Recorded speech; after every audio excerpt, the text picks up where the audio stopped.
ज्ञान वापी मस्जिद और the places of worship act 1991।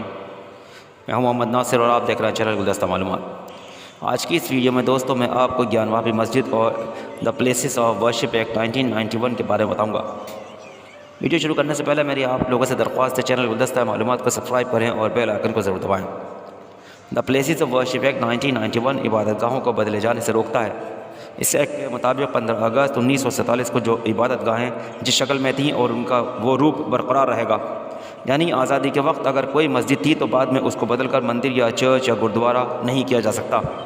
यह कानून 11 जुलाई 1991 को लागू हुआ। इसमें कुल 8 सेक्शन हैं, जिनमें 4 अहम सेक्शन इस तरह हैं। सेक्शन 3, 15 अगस्त 1947 के बाद मजहबी इमारतों में कोई तब्दीली नहीं होगी। प्लेसेस ऑफ वर्शिप एक्ट की धारा 3 कहती है इबादतगाहों को उसी शक्ल में महफूज किया जाएगा जो 15 अगस्त 1947 को थी। अगर यह साबित होता है कि मौजूदा इबादतगाह को माजी में किसी दूसरी मजहबी इबादतगाह को तोड़कर बनाया गया था तो भी इसकी मौजूदा शक्ल को बदला नहीं जा सकता। सेक्शन 4, 15 अगस्त 1947 के तनाज़े पर कोई नया मुकदमा नहीं होगा।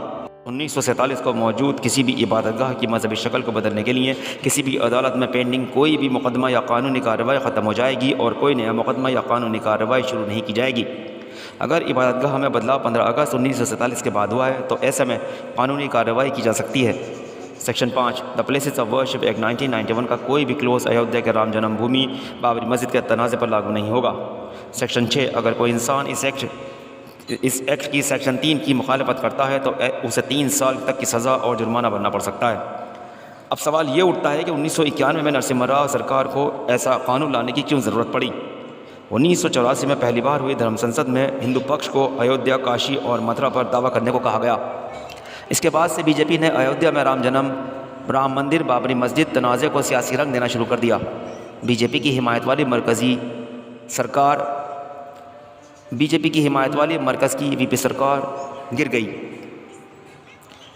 चुनाव हुए, कांग्रेस की नरसिम्हा राव सरकार आई, लेकिन इस दौरान मंदिर की तामीर का आंदोलन बढ़ता ही चला गया। अयोध्या तनाज़े इलाहाबाद हाई कोर्ट तक पहुंच गया था। इस दौरान अयोध्या के साथ साथ काशी, मथुरा का मामला भी उठने लगा था। तब सरकार को लगा देश भर के अलग अलग मजहबी मकामात को लेकर ऐसे तनाज़े बढ़े तो हालात बेहद ख़राब हो जाएंगे। ऐसे में नरसिम्हा राव सरकार 11 जुलाई 1991 को प्लेसेस ऑफ वर्शिप एक्ट लेकर आई। एक्ट का मकसद अयोध्या और राम जन्मभूमि बाबरी मस्जिद तनाज़े की बढ़ती शिद्दत को ख़त्म करना था। 1991 में नरसिम्हा राव सरकार ये एक्ट लेकर आई तो संसद में बीजेपी ने इसकी पुरजोर मुखालफत की। मुखालफत के बावजूद एक्ट राज्यसभा में पास हो गया। बाबरी मस्जिद, राम मंदिर तनाज़े पर फैसला होने के बाद काशी और मथुरा के अलावा मुल्क भर में लगभग 100 मंदिरों की ज़मीन को लेकर दावेदारी उठाई जाने लगी। हालांकि प्लेसेस ऑफ वर्शिप एक्ट 1991 की वजह से दावेदारी करने वाले कोर्ट का रास्ता नहीं चुन सकते थे। इसी बात पर तनाज़े है। वाराणसी की सिविल जज सेंटर डिवीज़न की कोर्ट में 18 अगस्त 2021 को एक अर्ज़ी दाखिल की गई। इसमें कहा गया कि ज्ञान वापी मस्जिद में हिंदू देवी देवताओं का मकाम है। ऐसे में ज्ञान वापी परिसर में माँ श्रृंगार गौरी की रोज़ाना दर्शन पूजन की इजाज़त दी जाए।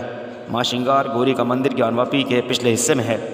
1992 से पहले यहाँ पाबंदी के साथ दर्शन पूजन होता था, बाद में हिफाजती नुक्ता नज़र के तहत बंद होता चला गया।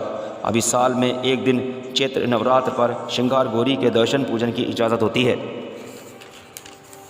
मुसलमानों को श्रृंगार देवी के दर्शन पूजन में कोई एतराज़ नहीं है। उनकी मुखालफत पूरे हिस्से का सर्वे और वीडियोग्राफी कराए जाने पर है। इसी बात की मुखालफत वाराणसी कोर्ट से लेकर सुप्रीम कोर्ट तक कर रहे हैं। आज की वीडियो में बस इतना ही। वीडियो को लाइक करें, शेयर करें, चैनल को सब्सक्राइब करें, बेल आइकन को दबाएं और कमेंट बॉक्स में जाके कमेंट ज़रूर करें। इसी के साथ मैं मोहम्मद नासिर अपने चैनल गुलदस्ता मालूमात के साथ आपसे इजाज़त चाहता हूँ। शुक्रिया, अल्लाह हाफ़िज़।